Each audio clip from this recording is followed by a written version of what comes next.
കൈകൊണ്ട് പ്രവർത്തിക്കുന്നതാണ്. ഇതിൽ ലിവർ മുകളിലേക്ക് ചലിക്കുന്ന രീതിയിലാണ് രൂപകൽപ്പന ചെയ്തിരിക്കുന്നത്. ഇത് ഉപയോഗിക്കുമ്പോൾ കൂടുതൽ തേങ്ങ പതിക്കുമ്പോഴും തോളിനും കൈക്ക് വേദന ഉണ്ടാകുന്നു. ഈ പ്രശ്നം പരിഹരിക്കുക എന്നാണ് പുതിയ രൂപകൽപ്പനയുടെ ഉദ്ദേശം. സാധനങ്ങൾ: 1/2 inch square pipe 1 metre, 1/2 inch ഇരുമ്പ് പട്ട 10 centimetre, 3/4 inch square pipe 10 centimetre, 4 millimetre ഇരുമ്പ് കമ്പി 2.5 സെന്റിമീറ്റർ, പഴയ സൈക്കിൾ ചെയിൻ.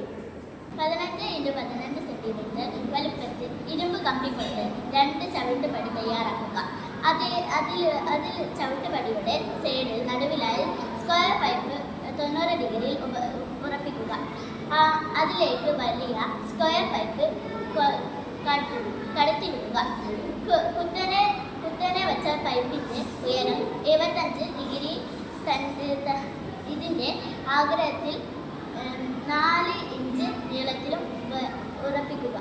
ചവിട്ടുപടിക്ക് എതിർവശത്തായിരിക്കണം ഈ കൂർത്ത പട്ടയിൽ ഒരു ലിവർ ഹാൻഡിൽ പിടിപ്പിക്കുക. ഇതിൻ്റെ അഗ്രം താഴുമ്പോൾ കൂർത്ത അഗ്രങ്ങൾ അകന്നു പോകണം. ലിവറിൻ്റെ അറ്റത്തായി ചങ്ങല ബന്ധിപ്പിക്കുക. ചങ്ങലയുടെ മറ്റേ അറ്റം വണ്ണം കൂടിയ സ്ക്വയർ പൈപ്പിൻ്റെ മുകളിൽ ബന്ധിപ്പിക്കുക.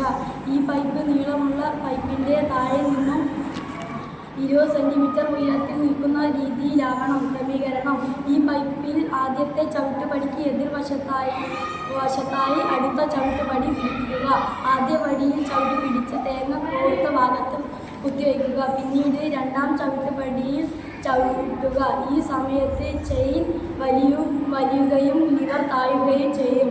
ഇത് കൂർത്ത ഭാഗങ്ങൾ തമ്മിൽ അകറ്റുന്നു. ഇതുമൂലം തേങ്ങയുടെ തൊണ്ട് വിട്ടകലുന്നു.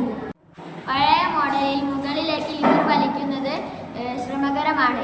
പുതിയ മോഡലിൽ ചവിട്ടുമ്പോൾ പ്രവർത്തിക്കുന്നത് കാരണം ഉപയോഗിക്കുന്ന ആൾക്ക് ജോലി ഭാരം കുറയ്ക്കുന്നു.